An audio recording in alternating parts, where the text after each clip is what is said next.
Okay, let's open a word of prayer. Lord, thanks for this day. Pray that you will bless our time together as we talk about some of the things that are going on in the world that touch on Bible prophecy and indicating what we believe here are indicative of the times in which we live. So pray, bless our time together. In Jesus' name, amen.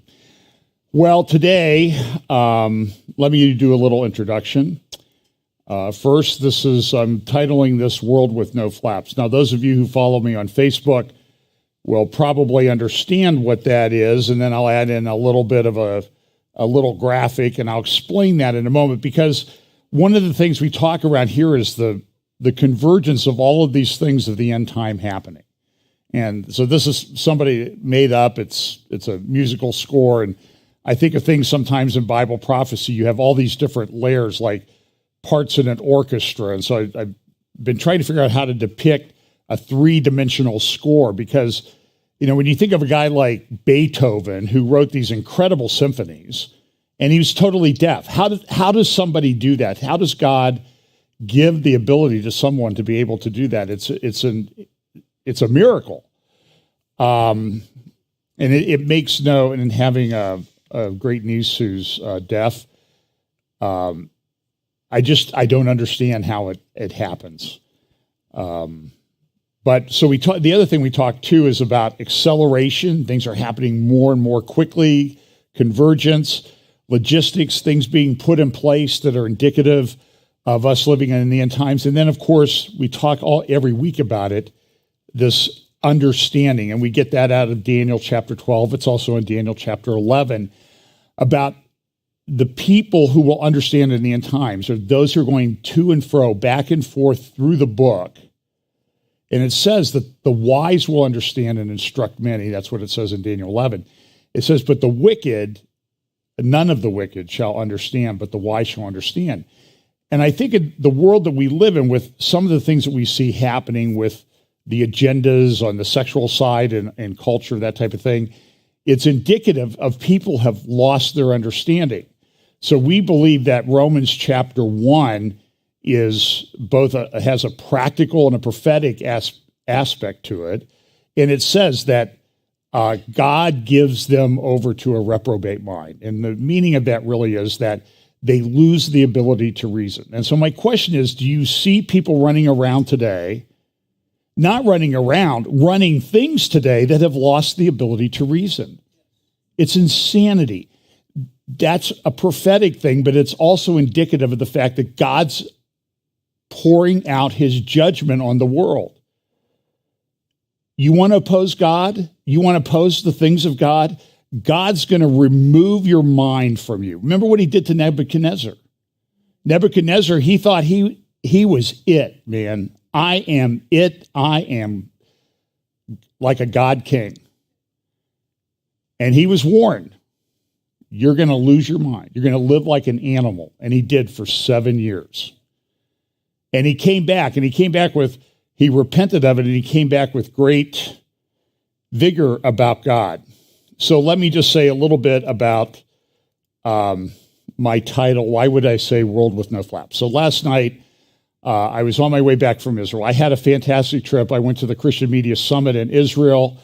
I told Pam that if you had taken like one panel or one visit or one part of a visit or one discussion or one meeting, and that was all that happened, the whole trip was worth it. And there was a string of those all day long, every day, all week long, and places to visit, biblical sites, meeting incredible people, and I'll talk about some of that today. So I'm going to apologize, though. It's a little bit, I'm a little bit disorganized. I feel punchy, like I've been in a fight. So I got up at about 5:30 a.m. in Jerusalem on Friday morning, which would be, that's 7 hours ahead, so it would have been 10:30 p.m. here on Thursday night. Had breakfast. Brian Schrager picked me up. We went down to where he lives, down near Bethlehem and Beit Jala. We were going to Shabbat dinner, at some friends, new friends that I have. I hope they're still friends, even based on what I said at dinner. But I don't think I said anything too bad. It was an incredible experience, by the way, and I'll talk about that in a moment. But we decided to take them a gift, so we picked up some things at the store to take to them.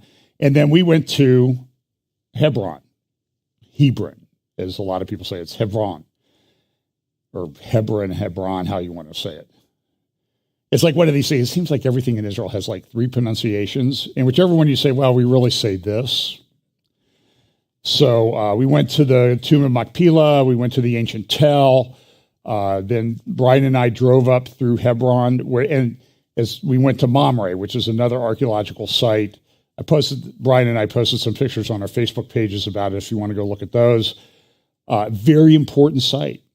And I'll try to remember to talk about that in a few minutes. And then we went to Shabbat with some dinner at their home with some friends.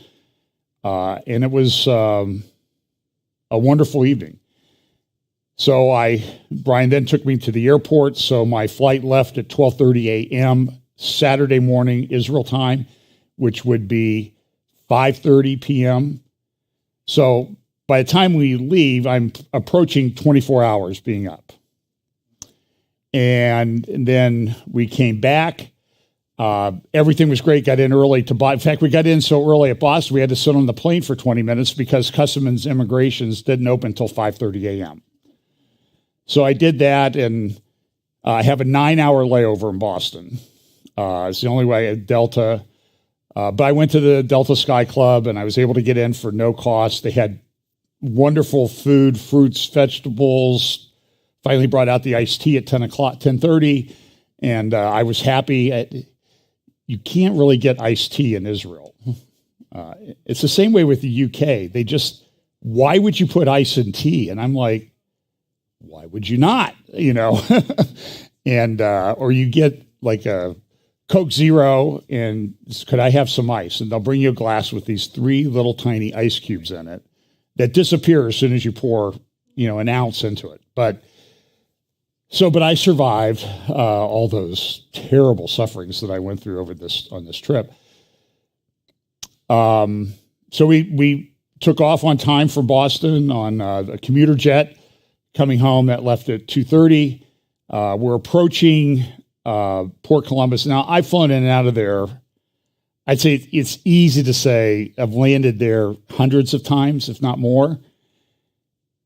And I know and even though I haven't flown into Columbus for 3 years because of the whole pandemic thing, I know what it feels like.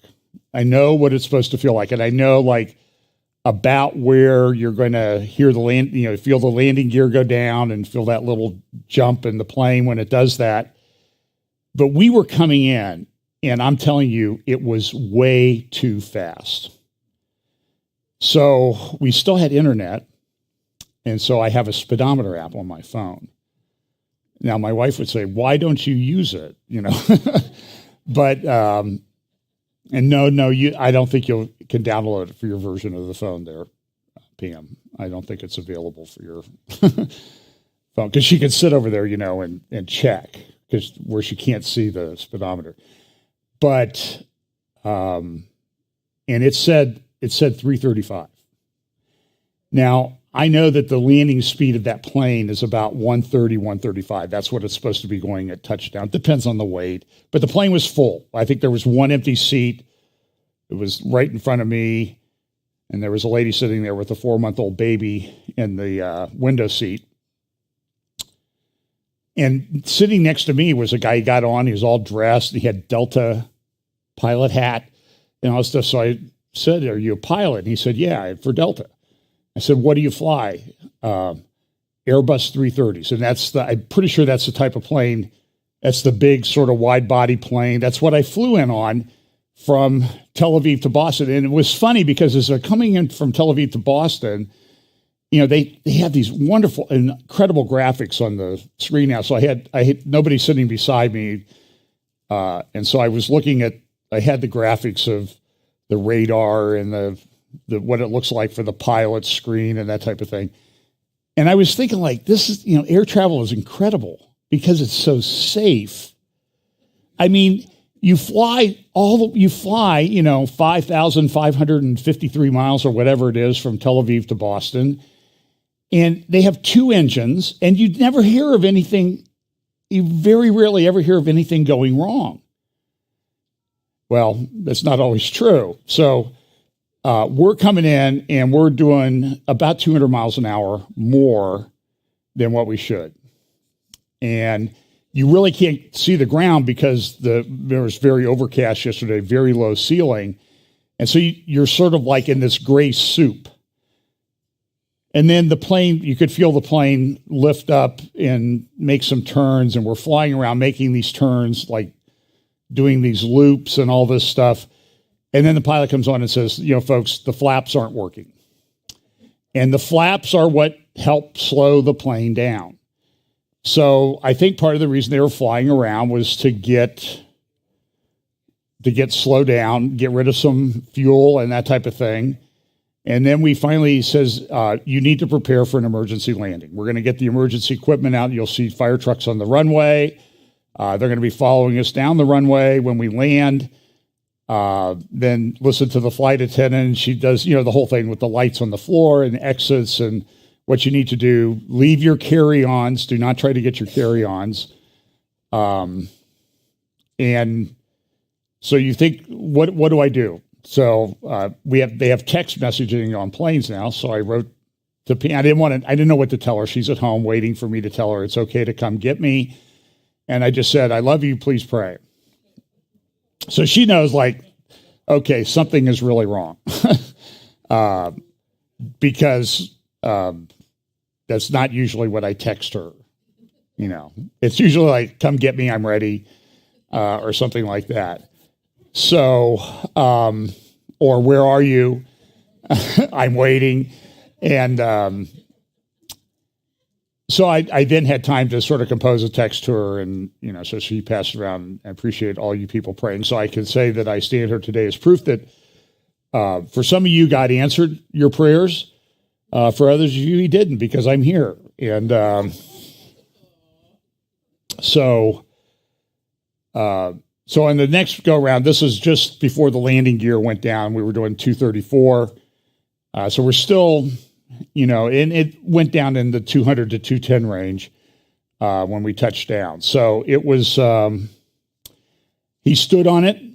It got safe, but you could smell the brakes were pretty hot. Then they sent the fire crew out to look at the brakes. And so we had to sit on the runway while they did that. And then, of course, they'd closed both runways, the other runway down, because they didn't know if we were going to crash, if we would stop by the end of the runway, or the plane would burst into the brakes would burst into flame. So they shut down the other runway, and then they reopened it, but now they have a backlog. But that runway is between us and the terminal, so now we got to sit out on the tarmac for about an hour while the other planes are coming in. So so what I thought was going to be getting in 25 minutes early ended up being about an hour and a half late, because I think we're out there about 2 hours. So, but everything worked out. But the point of all this is I thought it was a good example of the way Bible prophecy goes. There have always been restraints, restrictions, flaps, if you will, that God has put in place. But it does talk about that in the end times, God's going to pull that back, that restraint. And there's a big argument in Bible prophecy about who is the restrainer in 2 Thessalonians 2. A lot of people think it's the Holy Spirit. And I will confess to you, I'm not there 100% with that. Because I think we need, it's sort of like a lot of these Bible prophecies, we have an idea of how they're all going to work out. But then we have to deal with this thing called reality. And so we've talked ad nauseum about this over the years here at Fellowship Bible Chapel. And so my question, that I think this is a legitimate question to ask. In today's world, with what we see going on, exactly what is being restrained? Okay. Now, the response to that is, well, the only thing that's being restrained is the identity of the Antichrist.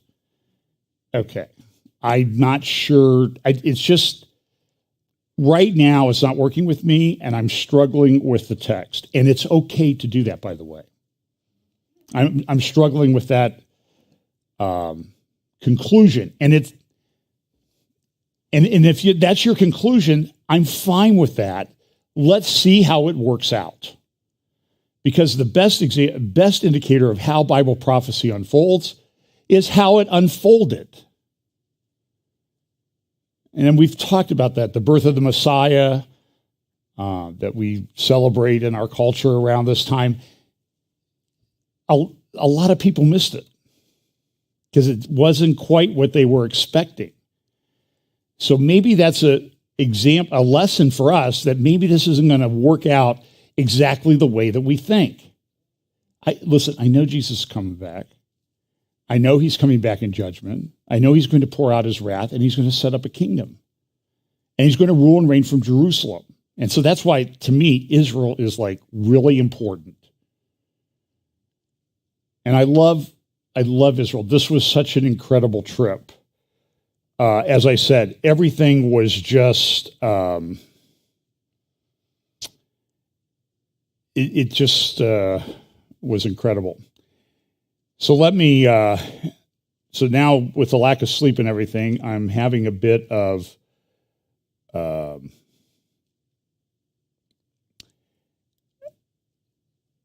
I'm just all over the place with what I want to say today. So let's look at some of the things going on. Now, I'm not going to put any slides up for this. So I'm going to go to a blank slide so you don't have to look at my graphic anymore. By the way, on the trip over, Brian Schrager, who you know, who's been here, said he would come up and pick me up. And he said, I'll be there at 3:00. My flight was supposed to land at 2:50.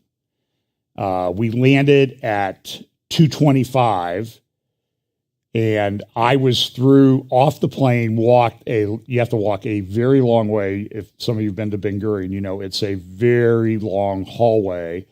And you get to customs. I got to customs. There was nobody in line. There was a booth open. I walked right up to it. I think he yelled at me for not scanning my passport upstairs. I said, do I need to go back up? And no, I'll take, and then I'm thinking like, well, why bother anyway? Because you can get by with it, right? So he gives me my ticket. I walk up to baggage claim. I stand there for 20 seconds and here comes my bag. I get my bag and Brian's like, I'm just pulling into the parking. So 25 minutes from pulling up to the gate, I'm out walking to the parking garage with Brian. And then it takes of course, Sunday is a work day in Israel. This was Sunday afternoon. And Jerusalem traffic is a unique nightmare. And it took us about 2 hours to get to the hotel. So, but everything worked out. But I would say that part of the trip, the leg to Boston to Tel Aviv, was one of the smoothest trips I've ever had. And I've flown thousands of times. And I've had, believe me, travel nightmares, a string of them like you won't believe. I even won the ABA Journal. Selected one of my stories, as the worst travel horror story of all time. Put it in the ABA Journal, but I won't go into that now. But everything had gone so smoothly, and then it changed. So every day, every session of this conference was just something that was unique, relevant, and really incredible. Even the first night at the opening session, they had an ABBA cover band come in. I know this is weird. A Christian Media Summit in Israel with an ABBA cover band. They're singing ABBA songs. And they were really good, except there were no blondes. But they were really, really good. You can go to the government press office if you want to watch the opening gala. they were excellent. And then they had some people come, and there was some talk that Prime Minister Netanyahu was going to come, but he didn't make it. He's in the midst of forming a government. And then we'd have meetings all day, sometimes at night. And then Wednesday night after it was over, this is where I'm going to talk a little bit about Russia-Ukraine. I have to be careful. I ran into people at the conference. They had people from 50 countries, about 120 Christian journalists. Did you know I'm a journalist or considered one? But and they had all these people in. So like, you know, I was talking to somebody from England. He says, "Oh, Dr. Mordecai Kadar." I was talking to him. And what? Mordecai Kadar was there. I love Dr. Mordecai Kadar. Get online, follow him. He really, I think, he understands Arabic. He understands Islamic culture, maybe as well as anybody in Israel. And he's come out with his idea of a peace proposal that the Palestinian society is very tribal, so they need to do something almost like the United Arab Emirates to get them to govern themselves. And this is what's going on in Israel right now, is you're seeing clashes between clans, Palestinian clans. And what some of them are doing is they're positioning themselves so that when a boss dies, like 86, 87 now, his 4-year term expired in 2006, I believe, or 2007. And he's still leading this thing. So, you know, as we say around here, he's in the 18th year of his 4-year term. And people don't like him. So he's from up north in the Galilee area. I think he's from up around Nazareth. And people in the south around Hebron, they're in a different clan, and they fight. And so what you're seeing now is you're seeing some of these groups, jihadi groups and whatnot, forming to attack Israel severely to make themselves elevated in the minds of all the other people, so they'll be the top dog when a boss moves on to his just reward that he deserves. He is an anti-Semitic. He hates Jews. His doctoral thesis in university was about, I think, denying the Holocaust. And by the way, denying the Holocaust in Israel is a very, very big deal. And so here we have this Palestinian guy who's leading this, we're supposed to make peace with, who won't even acknowledge what happened. And this is, so let me slide off here. I'm going to kind of jump around today. President Trump has lost a lot of respect in Israel. Let's be honest about this.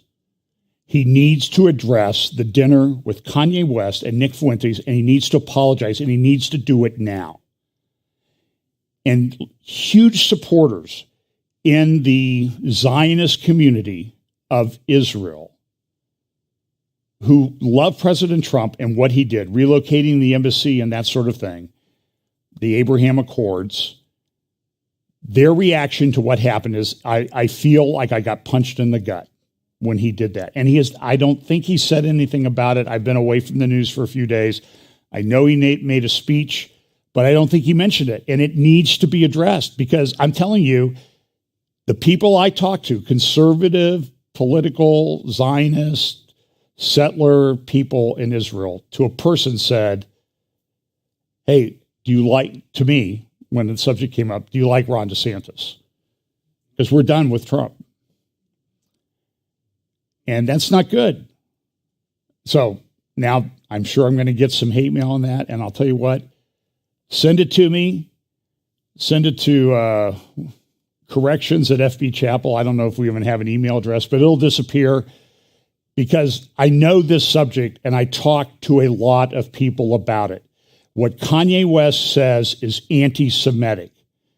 Follow a guy named, what's his name? Dusami Washington, I think is the name. He wrote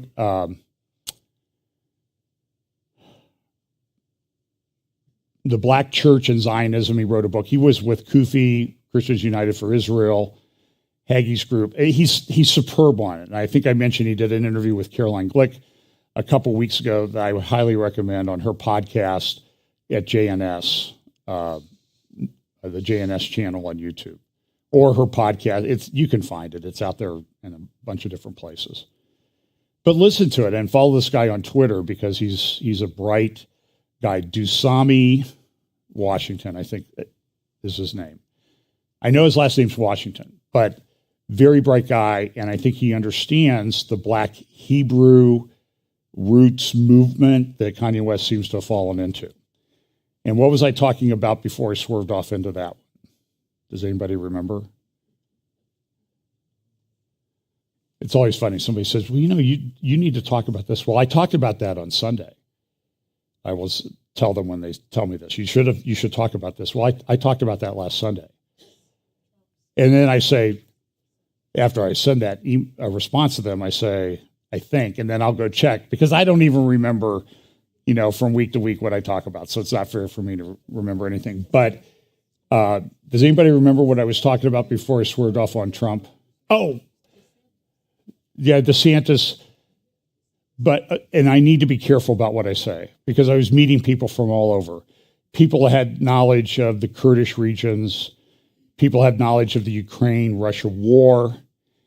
And so I want to be very careful about talking to them or saying anything about our discussion that would identify them. So I did have dinner with a few guys, and one of them was this is Wednesday night in Jerusalem. He is a pastor from a country that's in a war right now with Russia. This was an incredible conversation. We talked about the 2014 revolution in their country, Russian infiltration into the church, the Russian-backed disappearance of evangelical Christians in that country. Putin is evil. Now, I'm a fan of the Ukrainian government and that type of thing, okay? There's a tremendous amount of corruption there. But conservative media in this country is not telling the entire truth. And there are people that I love to listen to and I follow. I'm just saying there's a lot more there. This pastor told us about the missiles coming in over the head of where they live and hitting a base nearby at the early parts of the war. 3 or 4 hours of power a day right now. It's in the under 0 Celsius in this country. But he said, as the men have gone off to war, it is the most incredible opportunity to share the gospel and with their families when the men don't come back. Thousands dead. But he debunked a lot of the Russian propaganda machine that they're doing okay. Russia's doing okay. He said Russia has lost 100,000 soldiers, not including mercenaries. They brought in mercenaries from Ethiopia, Libya, Sudan, Syria, other countries, and they have been killed like crazy. He said what happens is when that happens, Russia makes it look like these were Ukrainians that were killed. So listen, I'm telling you what he said. He said, when those missiles are coming over your head, your prayers are more powerful than ever. So, and so I peppered him with questions for at least 2 hours. Tell me about this. Tell me about this. What's the impact had? Why is Zelensky going after the Ukrainian Orthodox Church? And here, I'll tell you what he said. They've been infiltrated with Russian plants.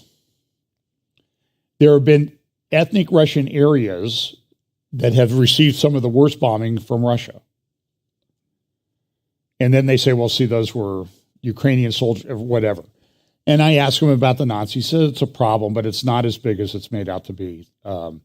And some of the things I said, well, this is what conservative media in the U.S. is saying. He was like, where are they getting this?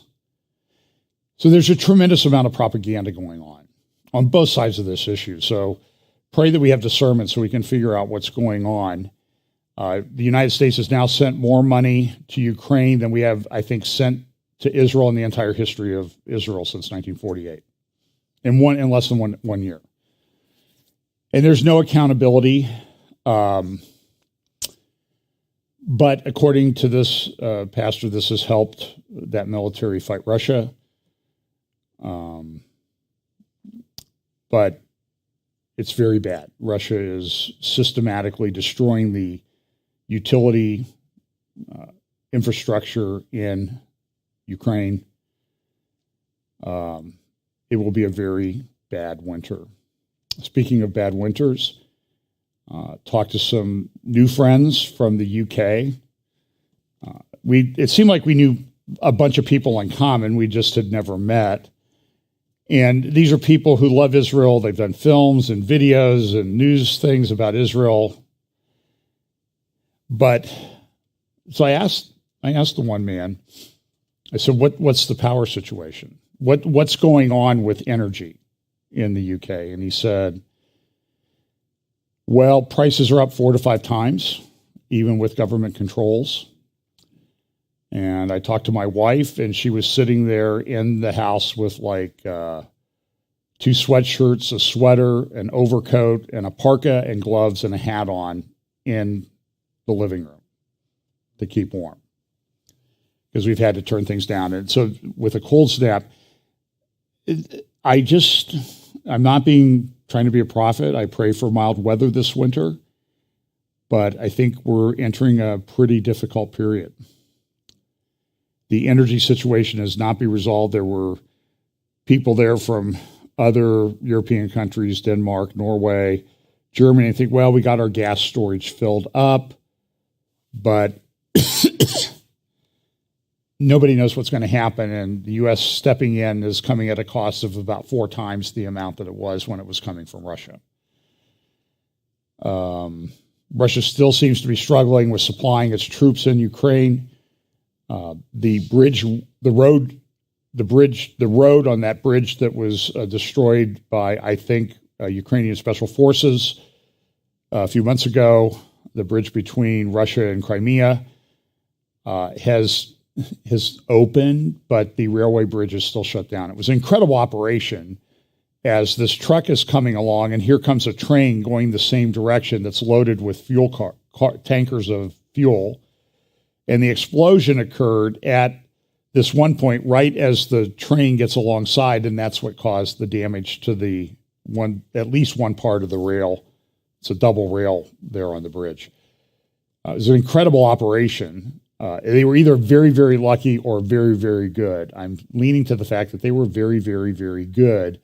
They knew that train was coming, and that the train had fuel, and they knew about how fast it traveled.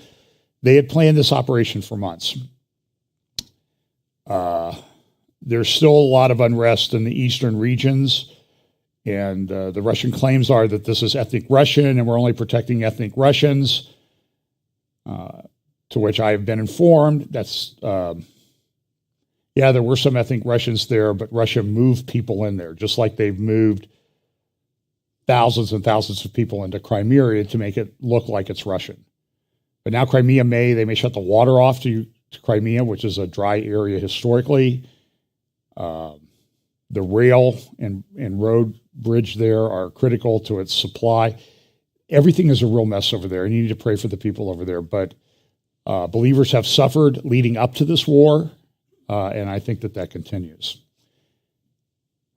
So that was interesting. Thursday night, let me play this video here,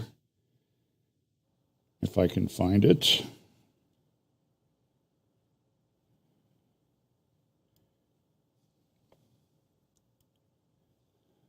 Here, this is the headline that I picked up from one of the newspapers.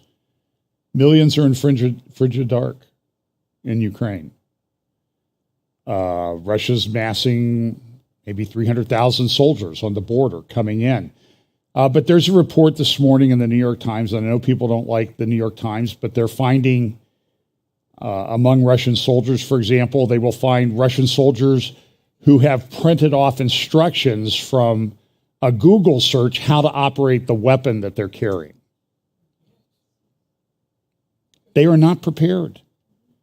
And they need the Lord as much as anybody. But, they're cannon fodder.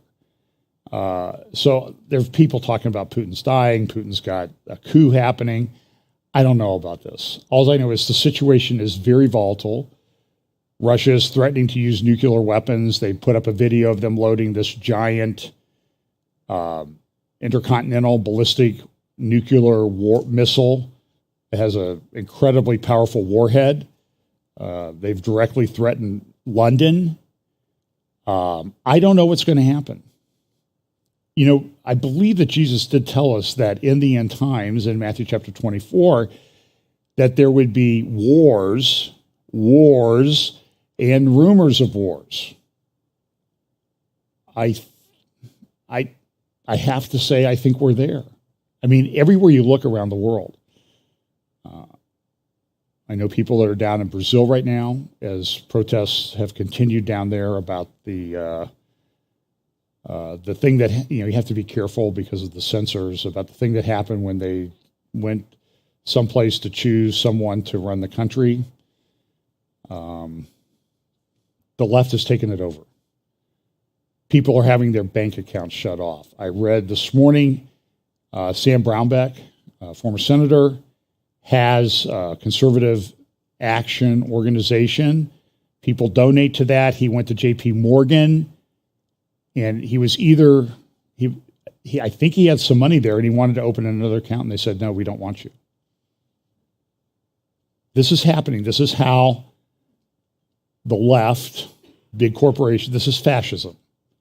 They're doing the bidding of governments.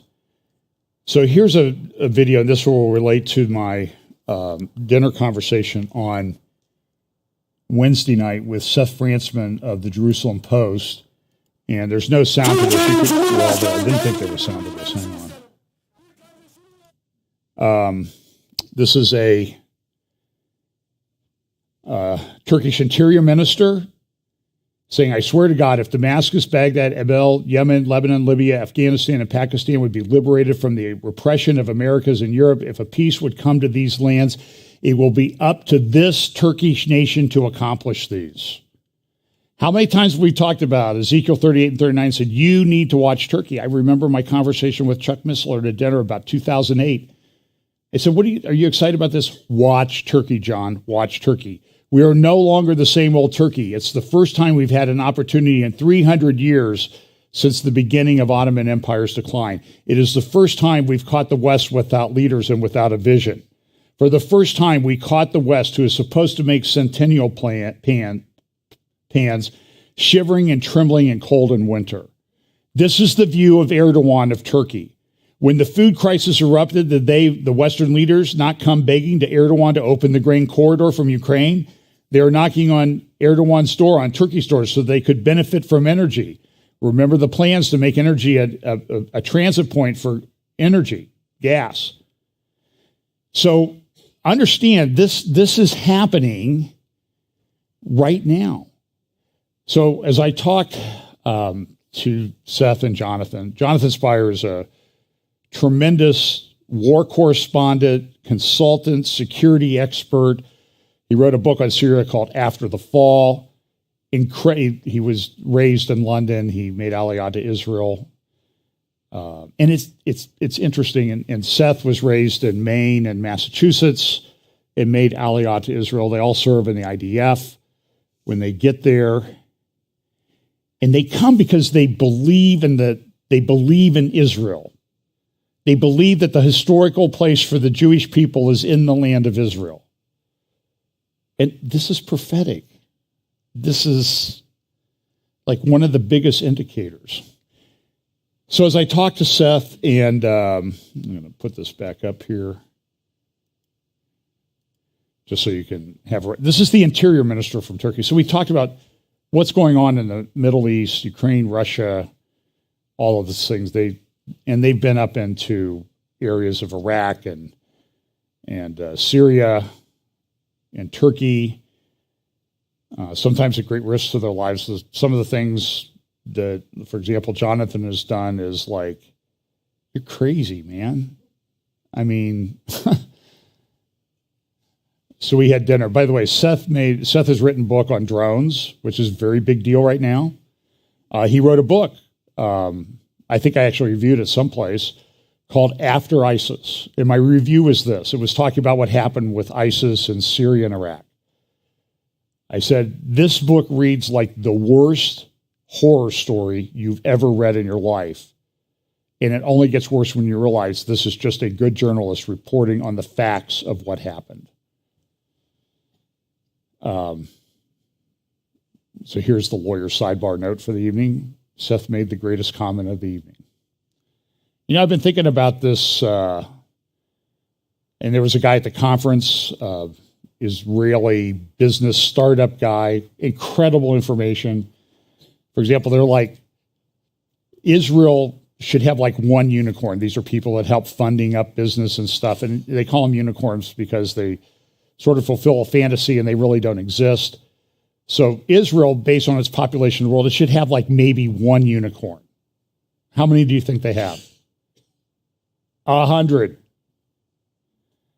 I forget the percentage. I'm waiting for the government press office to put up the video of this talk. It was incredible, the statistics that he was citing about the fact that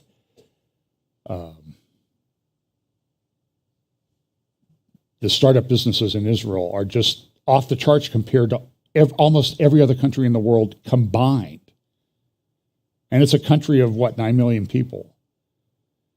And it's interesting because you run into people in Israel because it's like the population, probably less population than Ohio. I don't know what our population is now, but let's say they're similar. So I'm walking through the Jewish quarter of the Old City the other night, and there's a social media guy named Avi Abelo. I recommend that you follow him. The Pulse of Israel, I think, is one of his podcasts.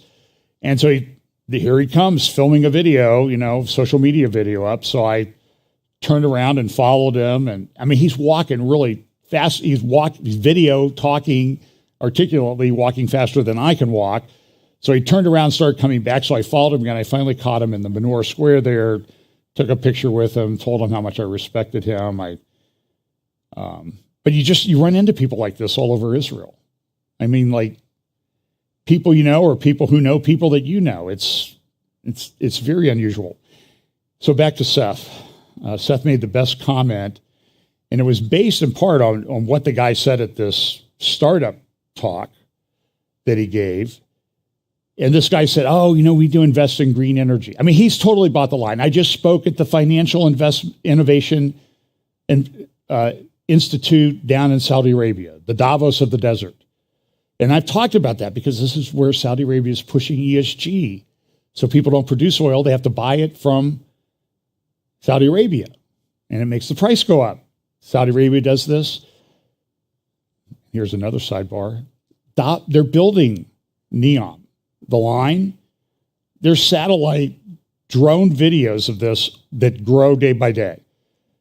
It's a massive construction project. They're starting foundational work in some places. This is significant. Netanyahu's coming into office. He said, I'm going to make peace with Saudi Arabia. He said this in numerous interviews. By the way, if I sat down to edit all this stuff, I haven't been here for 2 weeks, and I'm telling you, I've got enough for a year that I've got to get to. But he's talking about green energy, this business guy, can't remember his name. And, by the way, Pam always yells at me, I have these golf shoes, and they're black, but they're white on the bottom. These are like the most comfortable shoes that I have. And when I was on Fox that day, I wore them. And she's like, texting me like, did you wear those shoes and those low socks and you're on national TV? And I'm like, yeah. You know what I told her? I said, you know what people see when they look at me? And I know what she's thinking. Look at that slob. And I'm thinking, no, the people are looking at it and they're saying, there is a confident man in charge of his life. Nobody's telling him how to dress. So, if anybody has an extra room, may need it when we get home. So, but this guy wore they wear suits with like tennis shoes, which is like really great. It's another reason to love Israel. But he's talking about plant-based meat, lab-grown meat. He's also talking about the development of chips. This is important.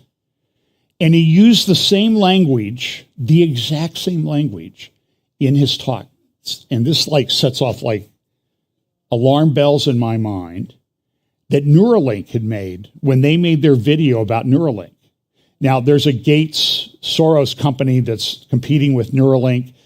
They've got something and they're going into FDA trials, but their technology is way behind what Neuralink is coming up with.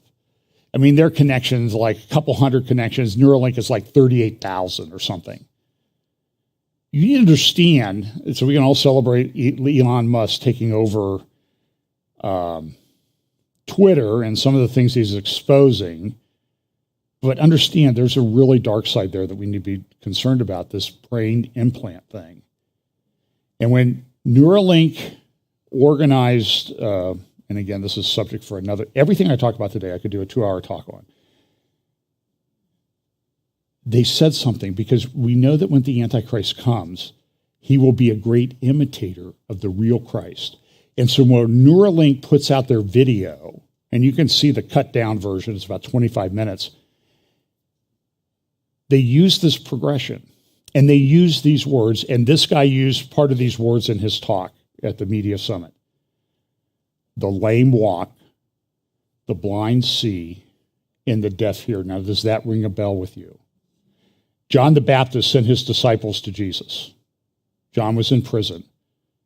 And, John is a cousin, I think, of Jesus, if you do the genealogies right.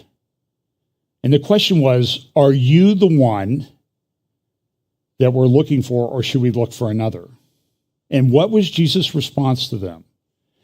You go back and you tell John, the lame walk, the blind see, and the deaf hear.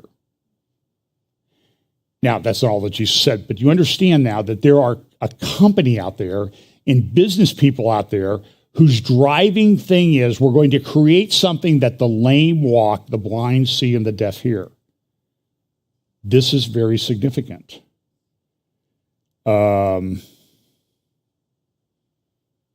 So talking about plant-based meat, so at the dinner, Seth goes, well, if we have plant-based meat, why can't we have meat-based plants? And I thought, this is like one of the most brilliant, so, like that apple tree over there, that's really a tree of steaks. So go over there and get your steak. Looks like an apple, but it's a steak. I thought, I'm on board with that. So, but we talked about geopolitics, and one of the things we talked about in geopolitics related to Turkey was that Turkey's tension with Syria. Now it looks like they're trying to get a peace with Syria brokered by Russia. So then Russia will look good. And then Russia will come to Turkey, and Turkey will help them with some other problem in Chechnya or Azerbaijan. And Turkey will look good. There's like a synergy between Russia and Turkey there that I think has big prophetic significance. But there is this rise of Turkey, even though their economy's in the toilet, they just seem to be getting by with it. It's almost like somebody else is helping them. And it's significant.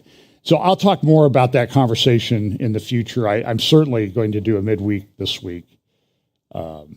Midweek meaning, by Friday or something. So don't get your hopes up. But I may just turn on the camera and sit down and start talking. I like to do graphics, but I just haven't had time. Speak on energy side, this is kind of big news this week about fusion. The Livermore Laboratories came up with something, they were able to produce heat. But, and so everybody said, we're going to have fusion, energy is going to be cheap.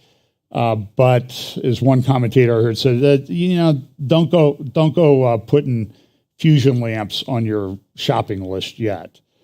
There's a lot more to do because there's a few other steps. One is right now there's an element of the equation to generate power with this that they haven't really mastered yet. But this is a huge breakthrough. This is 70 years in the making. Do you understand what's happened in the last 70 years?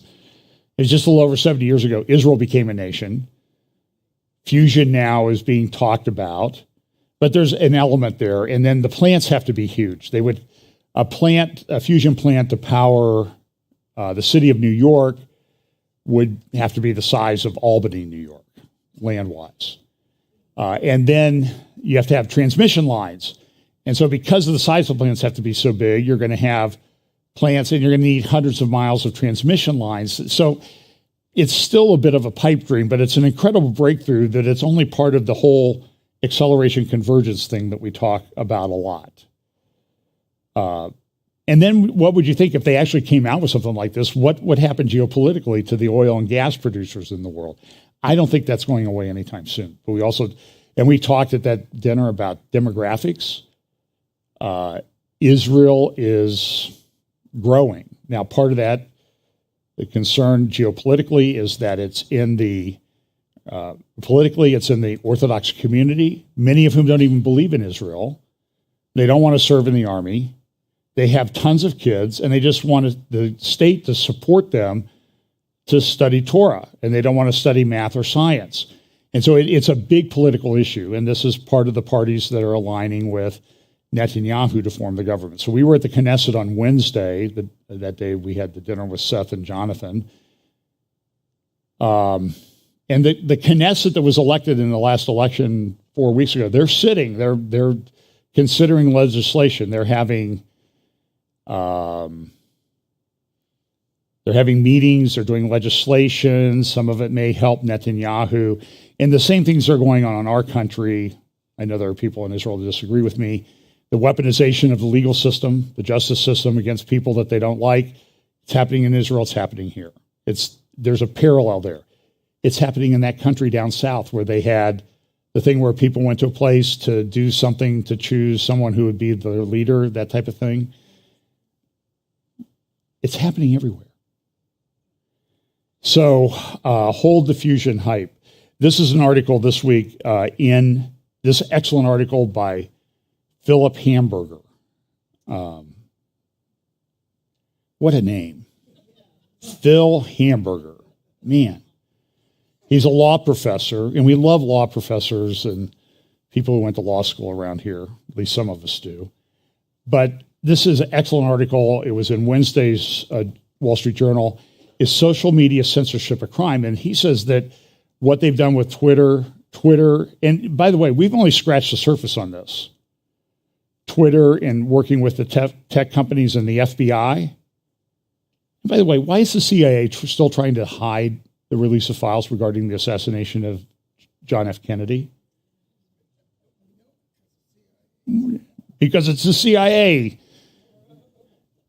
But this professor, he's at Columbia in New York, says we should have social media censorship a crime because it's attacking our civil rights. It's a conspiracy to deny us our civil rights, our right to freedom of speech. It's a brilliant article. I won't go into it. You need to go watch it. At the same time that's going on, we remember I was pretty early adopter of playing videos here of Event 201 that talked about a certain thing with Charlie Vector and how to deal with a Charlie Vector type thing going through the culture, the world, and how health department officials should respond and control the media and what was said, that sort of thing. And how did that, by the way, Event 201, how did that work out? Did it appear that Event 201 was a predictor of what was going to happen? Now, look, I'm all for people planning for bad things happening. So, like, I'm sure if I went out to the airport, I would find that The fire trucks that came out to meet us on the runway last night, they practice those things because they know that it may happen. And they don't know if it's going to happen in Columbus or Nashville or any place else, but they were ready last night in Columbus. They were all there. You know, by the time we stopped, there's flashing lights all around us. And I'm glad for that. But also understand that there are people who are willing to take a bad situation and twist it into something to their advantage. So back in October, this is just sort of hitting now, the Center for Health Security at Johns Hopkins University and the Bill and Melissa Gates Foundation held another pandemic training exercise. And here's the video for that. Here's the video.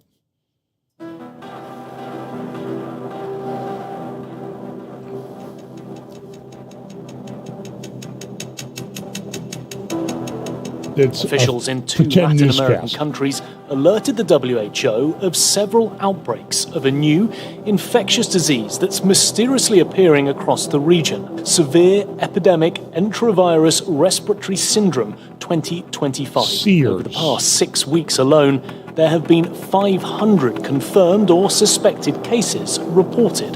The virus could cause a severe pandemic if early containment and mitigation efforts are not successful. The pandemic in this type of situation and trend would be a risk for the global health security. Pandemics are inherently political, financial, and so much broader. We have not spoken on the leadership in country. And I think that we need to be also very careful. We cannot decide a lot of things without the leaders be involved. Catastrophic contagion. There is no substitute for national leadership. It's important to support the local response or the national response. Training those that are in these areas first, enabling them with the tools, protecting them, and if needs be, regional solidarity first. At this stage, communication is key, and communication should include not just scientists with data, but also social, religious, and political leaders. Trust.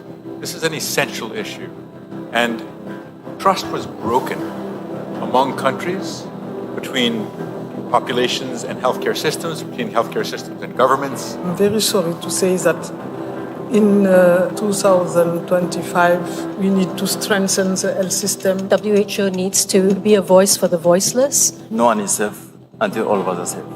As of today, there have been an estimated 1 billion cases worldwide, with more than 20 million deaths, including nearly 15 million children. Countless millions are alive but left with paralysis or brain damage. The most successful countries are those which invested in preparedness and trained for this moment years in advance. This included having full-time pandemic preparedness and response teams, which conducted detailed operational planning and routinely tested those plans through exercises and drills. If more countries had participated and heeded the guidance, the toll might have been much less. So, now, then the question becomes, so we want them to plan if there's, and we know Bible prophecy that there's something coming like this, but we also know if we forgot what happened like over the last 3 years, 2 years, and now they're talking about something even worse. What are they going to do with this one?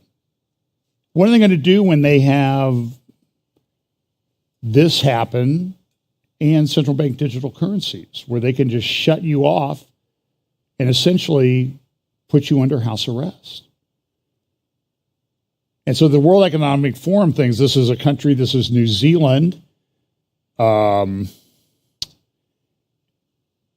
this is, here, I need to put the,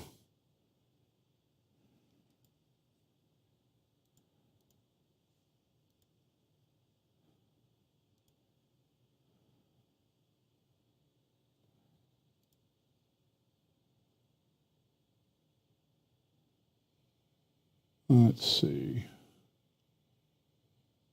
Well, I don't see it here, so I'll forget about it. Never mind. So there's a brochure that was put out, things to know, and they're talking about, this is New Zealand government, and this person, Jacinda Ardern, is World Economic Forum Leadership Summit. She's the one who said last year, a little over a year ago, we will be your sole source of truth and information. It was more, I think if George Orwell watched the things that are going, he would say, I didn't even expect that to happen in my wildest fantasies. And so they have this brochure out, Things You Need to Know. It's called The Scale of Extremism, Understanding the Motivations Behind what? Violent Political Extremism. And so here they, for example, they have this scale here, and it's politically motivated, violent, extreme, and it's one of these Venn diagrams to show how everything overlooks. They have these sections on how we develop these indicators, what we need to look for, and then they have this chart, unusual behavior, mindset, and ideology. And a lot of it is based on people who don't do what the government wants them to do are going to get thrown into this category. The indicators of violent, extreme mindset and ideology, security awareness, unusual changes in behavior. And then they have this thing here. It says, if you see the signs, contact us, contact the government. Now, who made up this anachronism for the name of the government agency? Huh? In this world today, who does that? You want my opinion? People who are that. People who don't think that happened.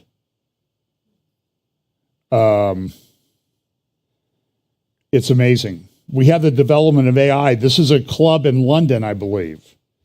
I think this is a hologram. Watch this.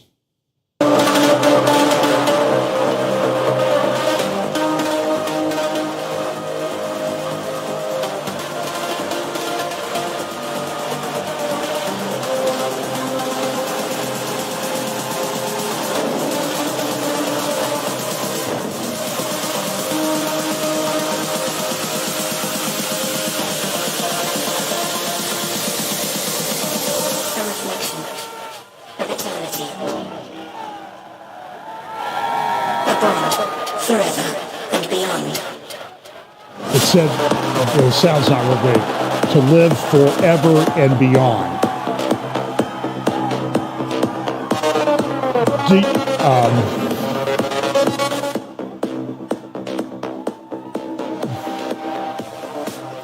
So you have all this stuff with Marvel and Captain America and the transhumanism and transgender stuff that's going on there. You can change into something that you're not. We've had a whole world that's been educated by this. In fact, I don't have a graphic for it. It's on my. By the way, in Israel, everybody uses WhatsApp, and it's. So here's an article. Hang on. So this comes from grid.news. Came out yesterday. Politics. This is a political issue. A mass exodus from Christianity is underway in America. Here's why. It's less about hot button topics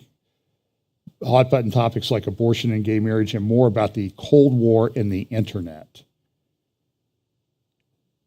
And they're saying, Christianity, people leaving by 2021, 42% of young adults compared with 29% of all adults weren't religiously affiliated. We talked about this at dinner the other night. You got to protect your kids from this stuff. This is the move towards secularism. These are just some of the sections in this article.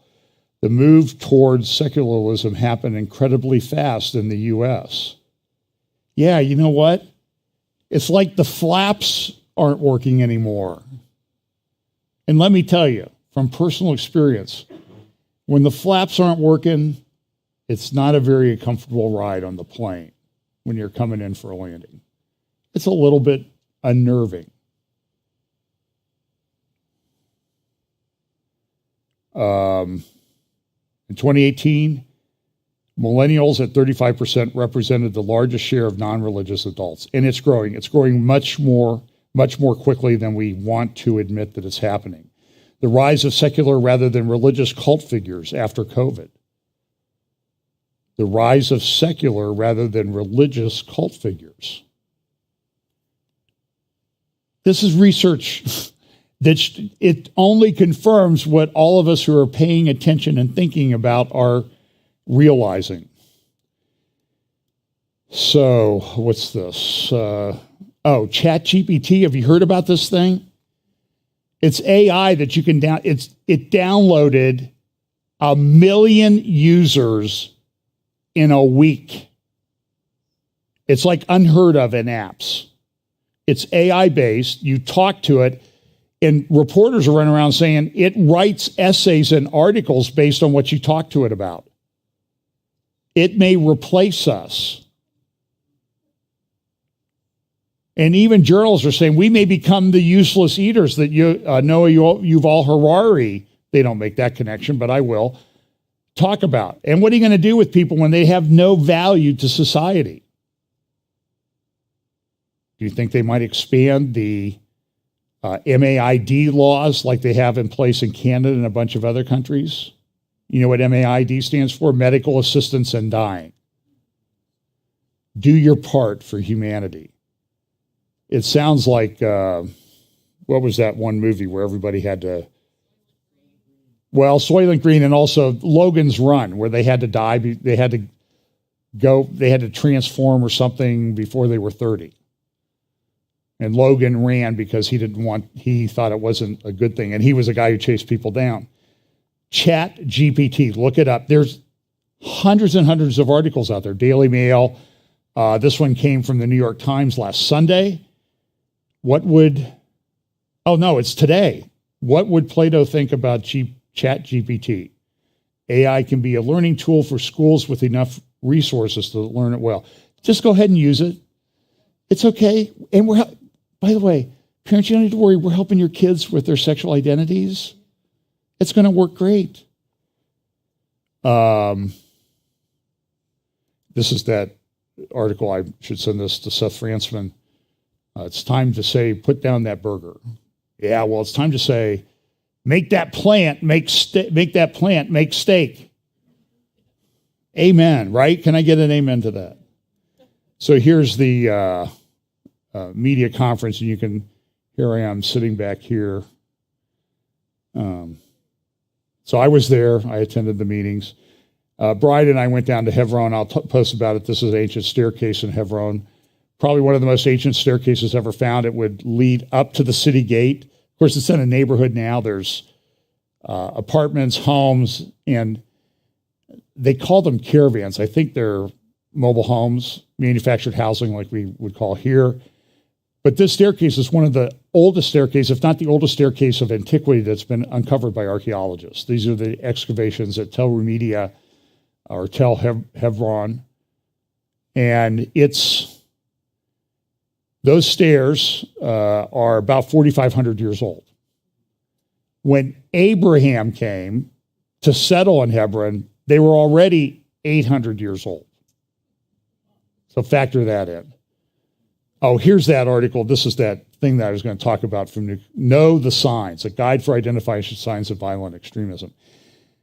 So one of the things I did, and I'll talk more about Hebron. I've talked about it more. I went to the Western Wall tunnels. They have this tour of so here we see the Western Wall, but underneath all those houses and things, there's tunnels, and they've excavated these over the last 10, 20 years. The tours are just, what you can see down there is unbelievable.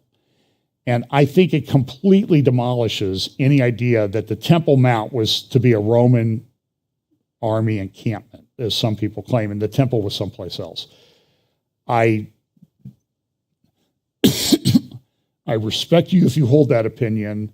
I have no respect for the opinion. Okay. Doesn't mean you're a bad person, because you go down there, and I'm just telling you, governments don't build army installations like this. And the Romans never did this. By the way, if this is a Roman installation, This is some of the archways and stuff that they've excavated down there. This is a couple stories under what you see at the existing Western Wall Plaza there and the Western Wall. Some people call it the Wailing Wall. I don't think they like that term. What's this? It's a mikvah. What's a mikvah? It's a ritual bath that you use in religion. Jewish religion. You bathe before you go to the temple. It's symbolic. And I personally believe that our ritual of baptism is somewhat tied to this. But I'd have to research it. So they have this incredible graphics of what this Temple Mount looked like back then, and they talked about the destruction of the temple. And that debris, by the way, was pushed to the east towards the Kidron Valley, by and large. But they've discovered a lot of this debris along the walls. And Jesus said the temple would be destroyed. He didn't say the whole Temple Mount would be destroyed. And this is the area. So this is a couple levels below what you see today. This is it's called the Great Bridge Tour, the bridge that led up to the Temple Mount. And then they put Roman temples up there after the Temple Mount was destroyed. This is where you also see that kind of synagogue that's there. Some people have claimed, this is under the Temple Mount. It's not. It's under the Western Wall tunnels. It's in the Western Wall tunnels. I was there. I know where I was. This is to show this is the Herodian stone built down there. What does it look like? It looks like the stones of the Western Wall. It was built by King Herod. It's part of the plaza. Much more to say that about. By the way, this is, I'm still trying to figure out exactly what this is. It's a pomegranate of some kind. The priest wore gold, I think they were like gold pomegranates along the high priest, along gold pomegranates along the hem of the bottom of his robe. And where we were down in the city of David. So if you look here to the Temple Mount and you go to the left, you see that going downhill there. I walked down that this week. You have no idea how steep that is. You get down there at the beginning of the city of David excavations and you look up towards the Temple Mount, you can barely see the Dome of the Rock. It's so steep. Also, I also learned that when you put your thing in an app, you're going to walk someplace in Jerusalem, and you get a thing that says, it'll say mostly flat. That means it's pretty smooth. It doesn't mean it's not up or down. It just means there's not rocks to climb over. It's not like climbing a mountainside where there's loose rocks and everything. So mostly flat means smooth, not flat like we would think of flat in our church here. So we went down to here's a picture from the entrance to the city. You see what I'm saying is you're looking up. That's the southern wall of the Temple Mount. And it's incredible. And by the way, you see all the steps there? We walked down into this valley and then, hey, let's walk down here. And then, let's go up to the Jaffa Gate. It's like a 80-story building after dinner. Okay? So I was working hard. And I learned in Jerusalem, if you got a lot of down, wherever you're going, it's going to be a lot of up. So here's some excavations. This is an interesting part. They have places near the royal palace area where David would have had his palace. You can see the burn layer from the destruction by the Babylonians in 586. And the Matthew genealogy tells us that it was 14 generations from Abraham to David, and then 14 generations from David to the destruction of the temple, and then 14 more till Joseph and Mary. But there's an interesting thing here that he told us about that tells us a lot about it's a pipe that comes out. It's right there. Here, I blew it up. Okay? So what was that? And this is how archaeologists work. So they think in layers. If you build here over and over again, it must be a very important site. And this is unusual, is a a sewer pipe from a toilet. And as they were excavating this, they found what comes through a sewer pipe, preserved. So they took it to the lab and analyzed it. Now, I don't know if there's sewer residue analyzed. I don't know if it's advertised, but apparently they have them. And they analyzed, okay, because you analyze that, you can tell, well, what did people eat? And what they found here was around this time that this is a wealthy family. They're eating like grass. Why? Because the city's under siege. And so you take that one clue and you can build this huge narrative from it. We then went from there down to the processional road. I could talk hours about this. This is looking up towards the Temple Mount. These flagstones. And our guide says, and I can't remember the guy's name. I'll play a video of him in just a moment. This guy was fantastic. This guy has like Mr. Documentary subject written all over him when he talks. Very articulate, intelligent, knows it, passionate, loves Israel, loves Jerusalem. And if he doesn't tell us, I'm going to play about a 6-minute clip of his. I hope the sound is okay. I was trying out a different thing with my phone camera. So the question is, did he walk on these? He said, I know what you're thinking. You're asking, did he walk here? And there's a place along here where there's like steps, but they don't go anywhere. And so what was that? It was like a pulpit. This road, every year, people came to Jerusalem. All these other cultures, you go there, you find temple here, temple here, temple here, temple here. In Israel, one temple, one God. And millions of people would come to Jerusalem a number of times each year for these festivals. Millions. I want to say something about this. You go to the Jewish Quarter, and you sit, it's one of my favorite places to sit because the Jewish Quarter is so alive. It's relatively new because it had been destroyed by the Jordanians, so it's been rebuilt since the 67 war, including a huge synagogue there. And that's where they have the menorah now. It's called Menorah Square. They've moved it around a little bit, but I think it's going to be there until they put it in another temple if they build it.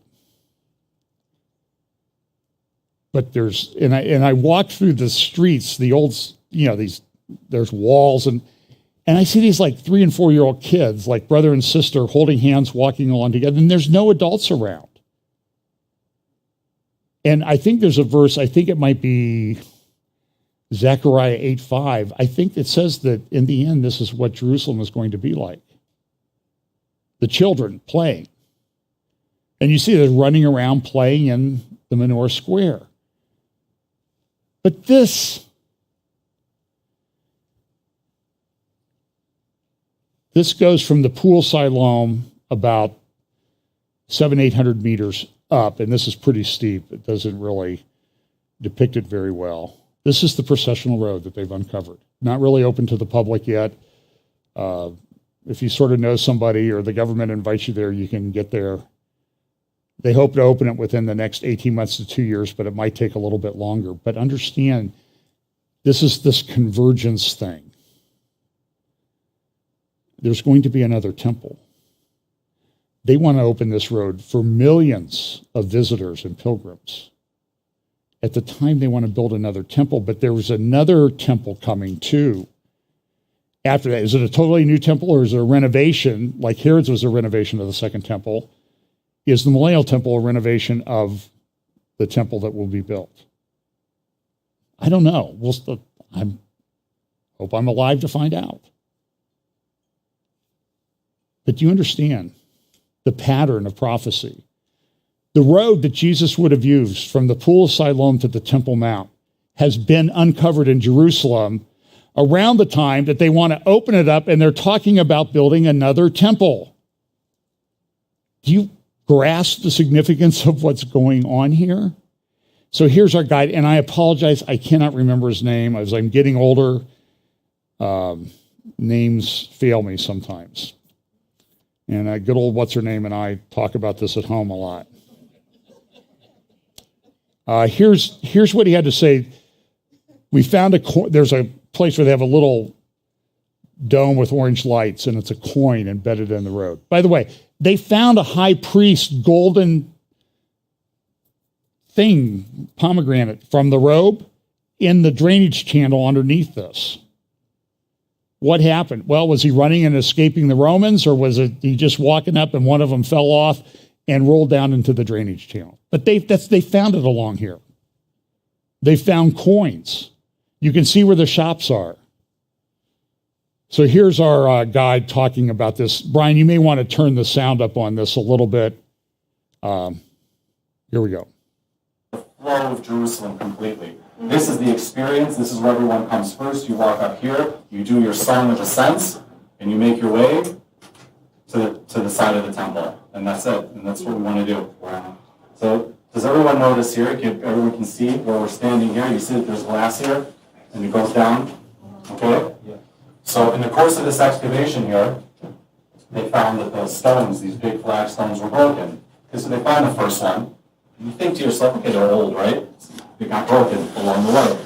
Start digging out the next one and find another one. Okay, I'll tell you what I need to clean up that audio, so let me tell you what he said. So in the prior picture, you see the flagstones here. They're sort of nice and smooth. But in this area where he's talking about this, it's not. The flagstone's broken up. They uncover it. They found a piece, all this smooth, and here it's broken. And then the piece beside it, and it's broken in the middle. What happened? Well, and he used the term the year 70. They prefer 70 Common Era, or the year 70 as opposed to 70 AD. So he said the year 70. Jerusalem's under siege. The Romans are coming. 2,000 Jews hid in the drainage channel under here, and Roman soldiers came and they broke up the flagstone and went down and slaughtered those Jews. I believe, and I may have my facts incorrect, so we'll talk to the Department of Corrections about this week here at FBC. They found a coin there, minted by the rebels. And why weren't they building weapons? He said because they thought they would continue in the land. And the coin says, for the freedom of Zion. 2,000 Jews slaughtered there. And as this man said, this is where they wanted to either defend or escape to Masada. We know what happened there in 73. In 70, he said, this is where Jerusalem ended. And a few years ago, my father, who was born in Europe and was shuttled through 11 concentration camps as a boy during the war, he now lives in Jerusalem. We came here together. He wanted to go down into the drainage channel because I wanted to feel the fear that they felt, to remind me of the fear that I felt as a Jewish boy in Europe. But he said, now I can stand here with my son.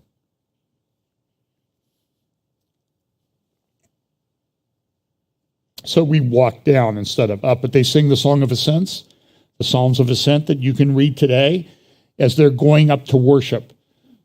And there's a giant mikveh down at the end. These were the steps that would have gone down, depending on your height, age, you know. This is the pool sort of Siloam. Stood up there. People that wanted to swim a little bit more come down, or went all the way down into there. So, and behind you, when you guys leave, you can see that the water source is still there. Okay, it's still flowing as it did thousands of years ago. People ask me all the time, "Are we going to fill the pool up? Dig the whole thing out?" And I tell everyone, I say, between the Jews that want to do mikvah and the Christians that want to do baptism, we have to fundraise for a lifeguard full time here. So we have to take it up with the management. You know, we'll see. So this pool, so we're just seeing right here, is just one pool. So that pool was the size of 2 Olympic-sized pools. And by the way, the spring that's there, there's like not another spring around for like 50 miles. And they built a city there, and millions of people would come. So they would bring water in from heaven. There's giant cisterns under the Temple Mount. These people were incredible. So after we were there, and they want to open this to the world at this time. So here's a picture of some Hugh Kitson and Jack Vandertang and his wife from The Hague. And yeah, I wore my golf shoes to the Knesset, Pam. And look, Hugh wore tennis shoes, by the way. So he's my kind of guy. So there was a number of speeches there. They had a lady who used to be in the Likud. She left the Likud. She's big in the LGBT community, won all kinds of awards. She and her partner had just had twins, Sharon Haskell, and she gave a very great speech. I want to play part of his speech. I'm going to go over just a little bit because one of the guys who's very controversial, I have really 2 topics to talk about, and so it's going to take about 15 or 20 minutes. Ben-Gvir, he's head of a national religious Zionist party. He's been an activist. He's made statements in the past that he wants to expel Arabs, and he's made some statements that are negative towards Christians, particularly Jews who become Christians. And he's been a flashpoint in this election. So we went to the Knesset, and this is a working Knesset now. They're passing legislation. They have not formed a government, but the Knesset is meeting. I know it's kind of hard. It's like we have a Congress, but no president. Okay, that's sort of similar. So I'm going to try to fast forward through this to get to, this is Sharon Haskell. This lady here, she is Russian Jewish descent. And you see there's Orthodox Jews here from different parties, religious Zionism. Tatiana Marzowski, I think is her name. She's with Lapid's party. I think she might be the number 2 person in that party. And it was interesting. They all gave speeches, and they were very good speeches. Sharon Haskell here. This was let me just play a little bit of this. In general, so we need to do much more. The problems usually comes during the times of the Ramadan, when there's a lot of incitement of young Muslims in the mosques in those areas. Okay, so what she was talking about, this was kind of a slam at Ben-Gvir, who's not in the room yet, who's coming to speak to us, this controversial figure. And some of the people, and it's just saying there's a lot of incitement. We don't need to have incitement. So there's this narrative developing. And in fact, in today's, and I will do this on my midweek, in today's New York Times, Thomas Friedman, and there's an editorial by the editorial board about, can Israel survive this government, essentially is what they're saying. Because, they're conservatives, they love Israel, it's the narrative. They're painting everybody that disagrees with them as extremists. Does this sound familiar as to what's been going on here and going on everywhere? This is happening all over because it's working. So, but you can find this at Government Press Office on their YouTube channel. Click under the live link. By the way, YouTube changed the way they organize things. It used to be videos, and it would include all your live videos and your recorded videos. Now they have the live stream ones are under the live tab. So if I do a weekly one, it doesn't show up on the videos page. It shows up under the live page. So I have to download it, upload it again to put it into the videos page. And it's very confusing and people don't understand. So there's little things there. There's like home, videos, live, that type of thing. And I think you can organize your page to include all the videos at one time. So by the way, this is the head of the Government Press Office. And again, I don't remember his name. Over here to the left in the white kippah is Ben-Gvir. He's a lawyer. We love that around here. And he's represented some people that aren't so great. Sitting next to him is Yishai Fleischer. Yishai is a friend, an incredible man. We don't agree on things. By the way, he went to law school too. And we were invited over to his house Friday night for Shabbat dinner. Well, let's listen to Ben Gvir because he's the official. Yishai is the official spokesperson for the Jewish community of Hebron. Incredibly articulate. You may have seen him in some video clips that I've played before here about Hebron. He is the go-to guy in Hebron. Yishai means Jesse. Who was Jesse? David's father. Oh, by the way, when you go up to the Tel at Tel Media at Tel Hebron, and I didn't realize we were right there by it, because we were walking around places, Pam, that we didn't walk around. And by the way, when we were in Hebron, there's soldiers all over the place. And the soldiers are like this, so if this is where the trigger is, they're like this with their weapons. And we got weapons pointed at us a couple times that day. And they're all over the Tel, the ancient Tel. I did a video, it's on my Facebook page. I'll upload it to YouTube, just about some of the things there at Tel Media overlooking the tomb of the patriarchs. But they were ready to go. There's armored Israeli defense vehicles all over the place. And I don't know what was going on. Yishai said it was just, this is what we have to do in Shabbat. There are 1,000 Jews that live in Hebron among 200,000 or 300,000 Arabs, and which has a very high percentage of jihadis. When we went to Mamre, where Abraham got the promise that he would have a son, God met with Abram at the great oaks of Mamre, and you can see where they grew in the bedrock today. Herod built there, Constantine built there, important site. Joel Kramer has a number of videos, people recording Joel Kramer there. Look them up. These are some of the most incredible explanation of archaeology videos you will ever see. But Yishai said, this is kind of how it is on Shabbat. So Wednesday he was there, and then we got to go over to his house Wednesday night. And so he does the interpretation for Ben Gvir. So So what I want to say is that I don't know if they edited this out or not. So Ben Gvir is in the room, and this is what happened. All these brave members of the Knesset, I'm sorry, I have to go to a committee meeting now. We're considering some very important messaging. I'm helping form the new government. I'm very busy. And they all got up and left. And it was a sign. It was typical politics. So here's a little bit of the speech of Ben Gvir. I found him to be a charismatic guy. And I won't play it to the end, but he has this, I think self-deprecating humor is very effective. And he's sort of like, my wife says I need to do more around the house. And I told her I'll be home for Shabbat. I'll help turn the lights on before Shabbat happens. And so here's a little bit. This is Yishai Fleischer speaking the English.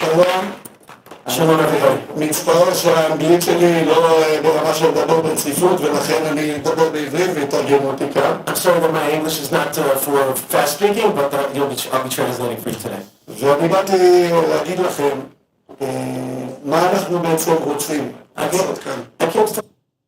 Okay, so somebody it's online have said that I said that my father and I are Jews. We're not. We love Israel. I guess you would put us in the Zionist camp, but we're not Jews, okay? Did I say that? Okay. So people online, I would just encourage you to listen a little closer. So listen, I'm not going to play this because we're running short of time. And for some reason, the audio is not working that well. I don't know why things are distorted today. I'm not sure that worked. Yeah, this is a live video that some people Patreon. Recorded. You can find a link. It's going to be to find common ground. That's really the goal. So Yishai, great guy, great father. And I just want to put up this video because we went to Shabbat at the Fleischers, and this is his wife, Malka, tremendous lady. They met in law school, so we're sitting there with 5 adults at dinner, and 3 of us are lawyers. I mean, isn't that just like almost heaven, really? So here's an interview, a debate, you can find it online, that she did with Ariel Gold, who is a Jew-hating Israeli, a self-hating Jew. So I'm going to play a little bit of Malka. Behind her, you see she's using a green screen. We talked a little bit about that at dinner. And because I use this picture, a black and white picture of the Tomb of the Patriarchs. And the day we were there, the sky was that blue. It was, I took a picture once. I wanted sky that blue, and I photoshopped it in. So here's a few minutes of Malka, who's talking about their life in Israel, and she goes right at this. She, her. She got to use her pronouns. So here's Malka speaking about she and Yishai's life in Israel. We're going to have an after party in Discord for the IOs, but I kind of get... In the rolling hills of Judea, the first person in my family for 2,000 years who's been able to sit securely in the land of Israel. But today I'm really here to represent the 600,000 Jews of Judea, Samaria, and Eastern Jerusalem. Incidentally, approximately the same number of people, of Jews who were living in the whole land of Israel when we declared our independence in 1948. And I'm here to stand up to our opponents, to the people who want to destroy us, once again, to declare our full and unquestionable rights to the land of Israel. For myself, ever since I made Aliyah, I've had the profound and kind of unusual merit to live only in biblical cities. I've lived from the north in Samaria to Jerusalem, and now I live in Judea. We started our life in Israel together, me and my husband Yishai, who is the spokesperson for the Jewish community of Hebron. But we started our life off together in Beit El. For those of you who are history or Bible buffs, you will remember that Beit El is the place where Jacob had his dream of angels going up and down a ladder. He had been running away from his brother Esav, a liar who wanted to kill him for his birthright, the birthright Esau, which was rightfully Jacob's, that Esav was going to steal. And Yishai and I, we lived in Beit El for 7 years. I gave birth to my first child there. We lived in a caravan. We had a dog. We had a cool little car. I had a little garden.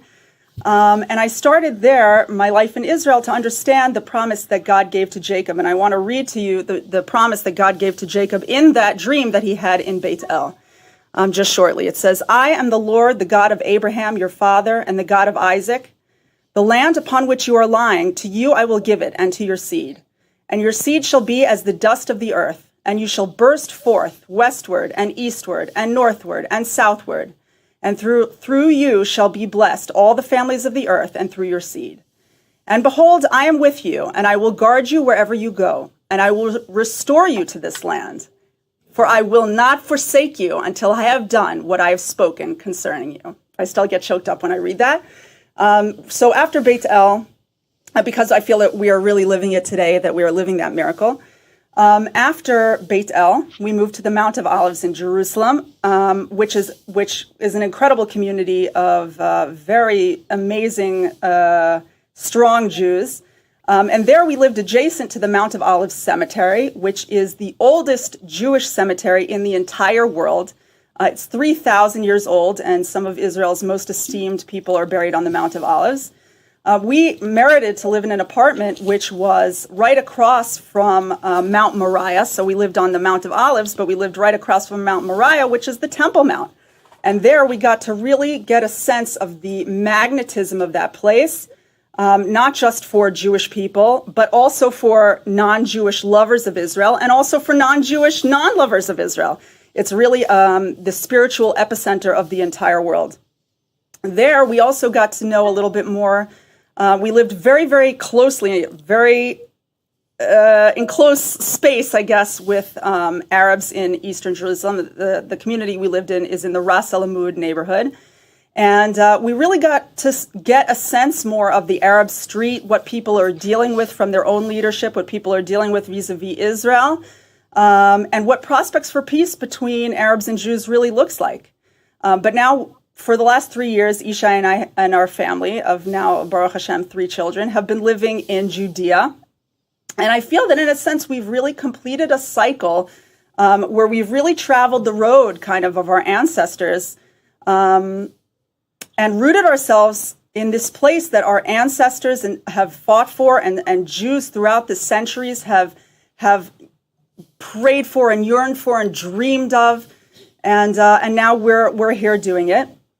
But you should know that with all the things that I said, and a lot of you know me from my activism on social media and from the radio show I do with Yishai, the Yishai Fleischer Israel podcast. A lot of you know me for activism, but the truth is I'm just a regular person. And, I live in a regular family in a regular community. I like to make gourmet popcorn. I've been dabbling in peanut butter popcorn recently. And we're really just a regular people who just want to live a simple, good life. And it's our right to do that. It's our right to do that in this land. We are indigenous to this land.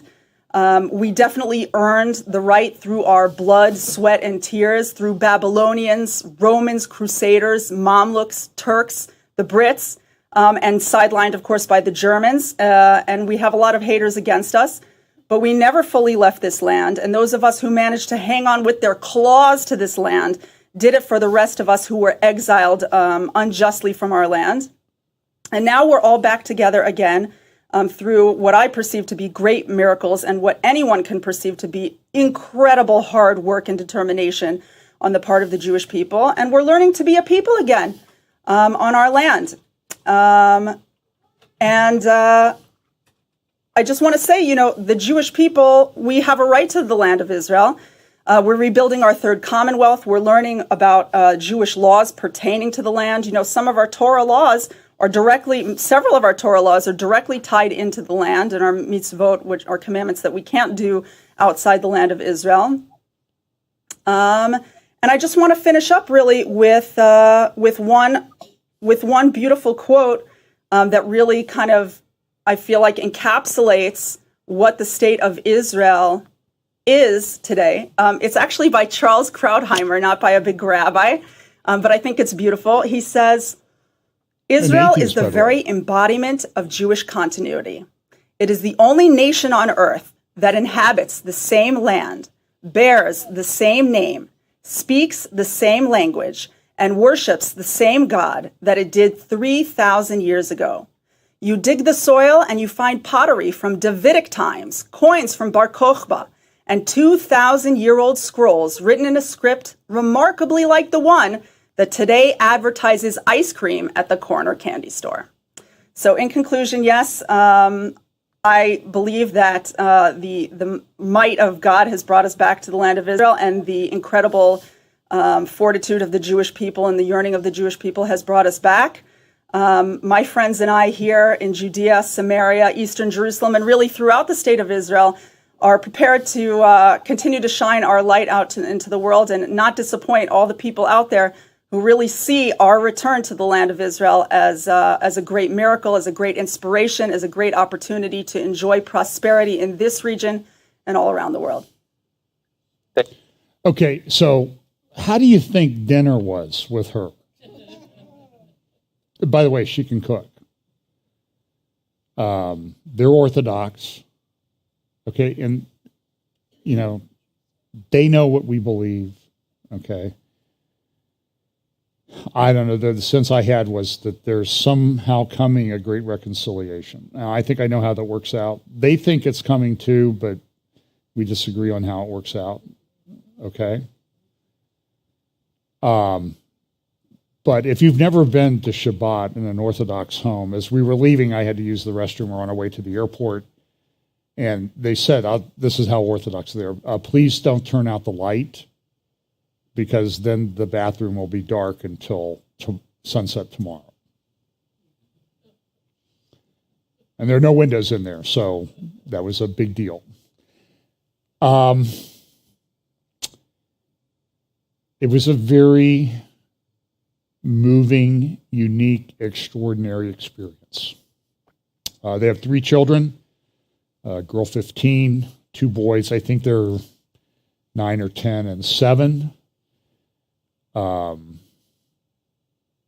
Incredibly engaging kids. They have lawyers for parents. I mean,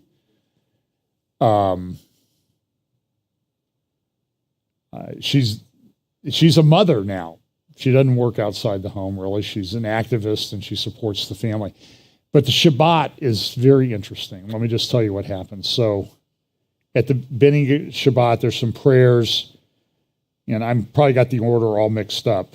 I was trying to make mental notes of what was going on. But very early on, first Yishai, Abba, as the children call him, and Malka, they, starting with the father, they go around and speak a blessing over each kid. And then hug and kiss them. And then Malka did the same thing. And then the children in Yishai spoke a blessing over Malka. Thank you for making a wonderful home, based on, guess what passage in the Bible? Proverbs 31. I said, I'm familiar with this passage. I married one of these people. And then you have a meal, there's bread, and then the story, the portion of the Torah for the reading this week was the story of Joseph being sold by his brothers. And I have to tell you, these kids engaged with the text of Scripture unlike any kids of that age that I have ever met in my life, ever.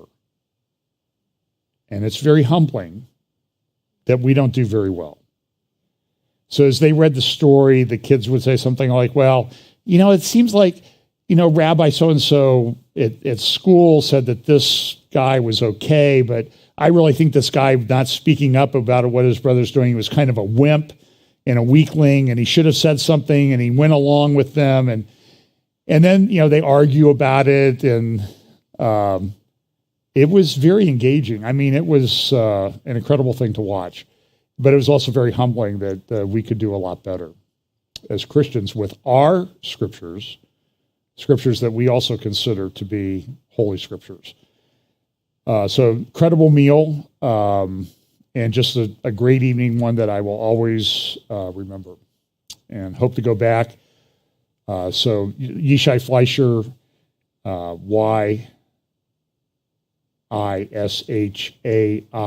Fleischer, FLEISHER.com. I think he has a website, and you can see some of the things I'm teaching. And understand, he's Orthodox, so there are going to be things we don't agree with. And there's other Orthodox groups that they don't agree with. But, it's very unique. If you've not done this, you're missing out. So you find an Orthodox family around here and go to Shabbat. Just don't get, some crazy left-wing person like this, Ariel Gold. So go look this up. This video was recorded about a year ago. It's up on YouTube. And just let me say, having watched it, Malka wipes the floor with Ariel. She's a tremendous woman, and the other one is not, in my opinion. She does not understand the concept of Israel. And so this is, but you heard what she said. This is the promise was made we would come back to our land. And it was said to Jacob at Bethel. Remember, I talked about Bethel a couple weeks ago. I think in my last sermon or the sermon before that. We went over that because it's a significant place. And she lived there in a caravan.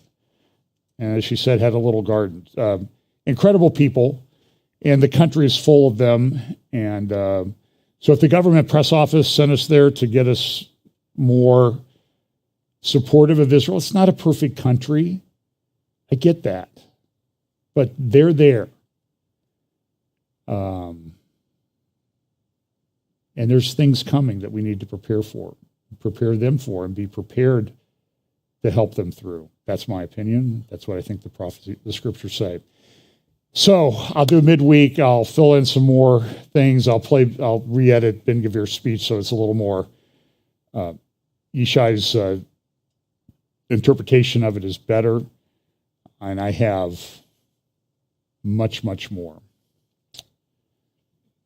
We went down to Gaza. I'll finish with this.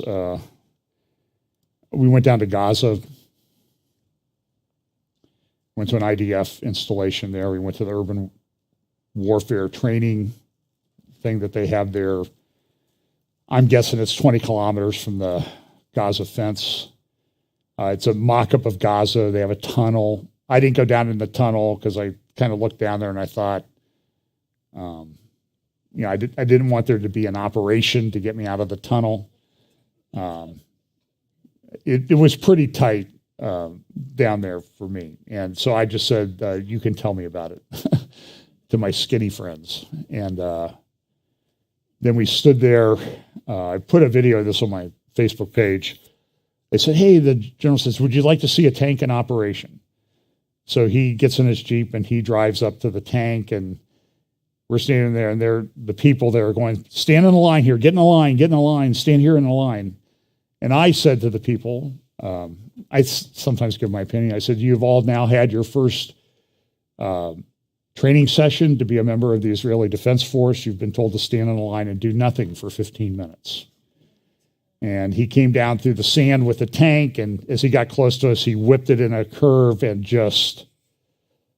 I had got like a tidal wave. I was picking sand out of my ears 2 days later. My clothes were covered. We met with a lady there and other people in the kibbutz there.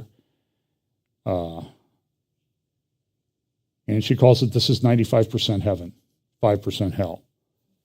When the rockets come where we live, and this kibbutz was right, like we stood less than 2 kilometers from the border. She says, we have 10 seconds to get to a safe room.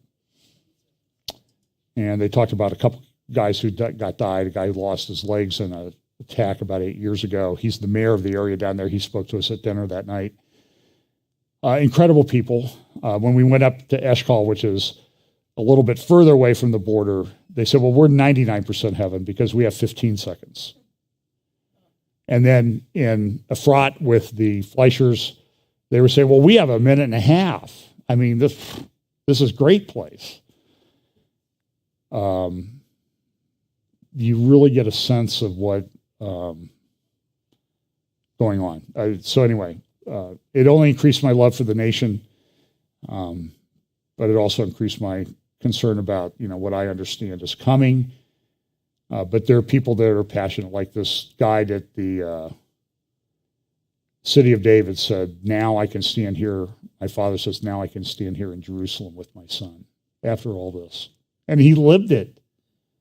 Incredible. So let's pray. Lord, thanks so much for your word. We pray that you'll use this to encourage us, help us to get into studying the scriptures of Bible prophecy so that we can understand and make sense of the insane things that go on in a world that, as I said at the beginning, has no flaps. There's no brakes on many things. But we know that this is a time for us to be prepared like never before. Bless us this week. In Jesus' name, amen.